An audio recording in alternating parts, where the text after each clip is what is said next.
Good morning, children. How are you? Fine, na? So, you are all studying and watching the videos which we have sent you. Just today we will revise or recapitulate what we have done throughout this period. The topics which we have discussed, we have sent you the assignment. I hope you have done them and you are not finding it difficult, you are learning them, understanding them. We'll just discuss that what the things which we have done throughout this period of time. The first chapter which we have discussed was lesson number 1, the river bank.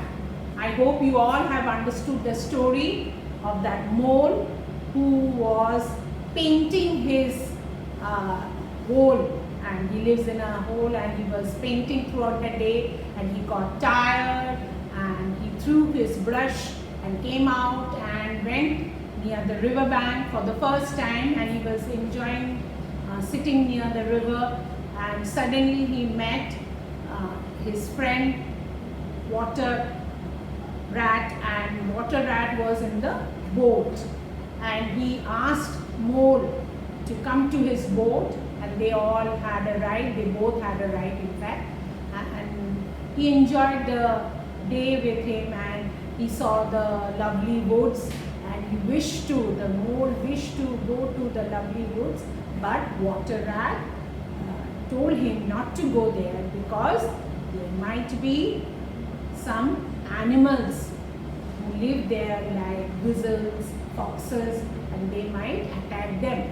So this is all about the story. You must have read the story thoroughly, understood it. You have done some exercises on that story itself already. I have sent you the new words and their meanings. Children, please go through the new words, understand them, learn the spellings very carefully. That is very important. Next story which we had done was a poem written by Rabindranath Tagore, the Champa Flower, and it is all about a small child who thinks that he becomes a champa flower and sits in the tree, and throughout the day his mother works and he will be observing sitting on the tree that what his mother does, like his mother comes to pray in the courtyard and he will be sending some fragrance, some good smell, and the mother will not understand that her child has become champa flower, and she will be reading Ramayana and he will be putting the light over the lines which she will be reading.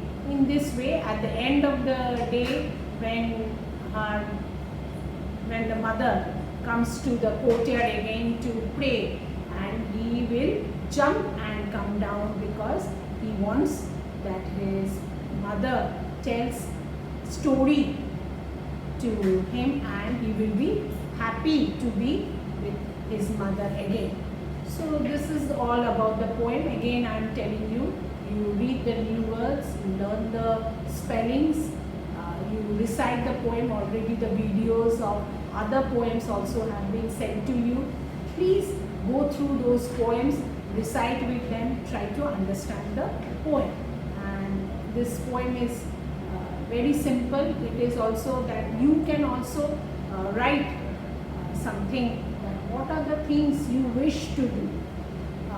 As a child you might wish to become something like you want to become an astronaut maybe, or you want to become a pilot, or you want to become a player, or something other. You can want to become a bird, or you want to become an alien. Many children, they find it interesting in the class, they talk about aliens. So these are the things during this time, during this period of lockdown, you can write what are the things you wish to do and what are the things you have done, some pranks or mischiefs which you have done during this period of lockdown with your parents or maybe with your siblings. Okay, so this question answers and the new words and the meanings you can go through. Next we discuss is noun. As you all already know that nouns are naming words. They are the names of person, place, animal, thing. All the names. Name of anything is called noun. Now nouns can be again divided into proper noun, common noun, collective noun, abstract noun. Now proper noun, as you all know, it is the name of a particular person, a name of a particular thing, particular place. These are called proper noun. Common noun means it is common in general. Names of things or places or anything which is general in nature. People also. And then we have collective noun. It's a name, it's a collection of things. Whenever it's a group of things or collection of things is called collective. Abstract noun, which you have done this time for the first time. Abstract noun is something which we cannot touch, we cannot see, we can only feel or understand. Those things are called abstract noun. Like we say honesty, we say childhood, we say sincerity. All these are abstract noun which we cannot love. We cannot, the love of your parents, you cannot see where it is, or you cannot go and touch. You can only feel, you can understand. So they are called abstract. So proper noun, as you all know, like we say Mount Everest, we say Narmada River, we say Bharuch, India, then Statue of Unity. These are all proper noun. Common nouns are the name of common things, like things in front of you. Your table, your chair, your bed, your room, house, garden, park. All these are common nouns.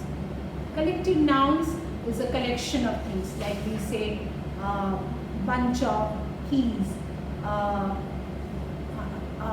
army of ants, then a pile of books, or a herd of cattle, a swarm of bees. These are all collection of things, a chest of drawers. Like these are collective nouns. I have already given you a list of collective nouns. Please children, go through it, learn it very clearly and understand it. All these, they are the particular names given. Then abstract noun, already I just discussed with you, which is abstract. You cannot see, you cannot touch, you can only feel it, understand it. Then we have partitive noun. What is partitive noun? Partitive noun is that when we have a part out of the whole, like I say pinch of salt, teaspoon of sugar, or we say that a bag of rice, or we say a bar of chocolate, means out of the whole chocolate only one piece made, or a scoop of ice cream. They are all called partitive. That list also I have already given to you in form of assignment. We explain you in the videos. Please children, again and again I am repeating the same thing that you learn there. Next we did is that subject verb agreement. Now what is subject verb agreement?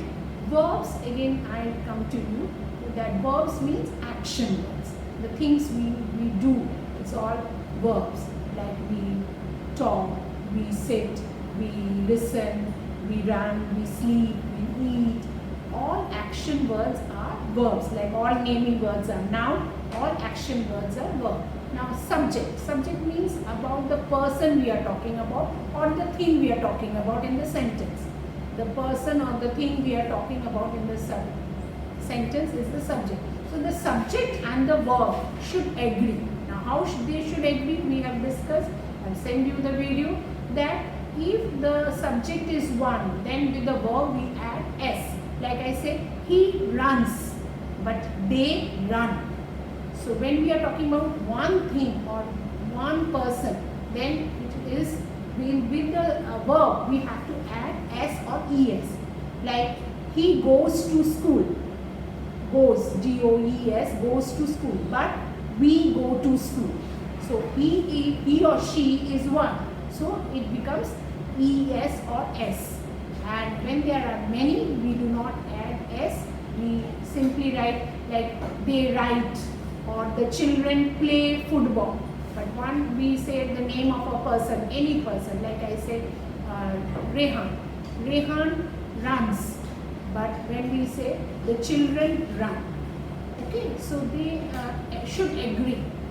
It can be even not only person, it can be related to a thing also. Like I say, the elephants eat bananas. The horses run fast. But if we are talking about one animal only, like I say, the cow gives us milk. So it should agree.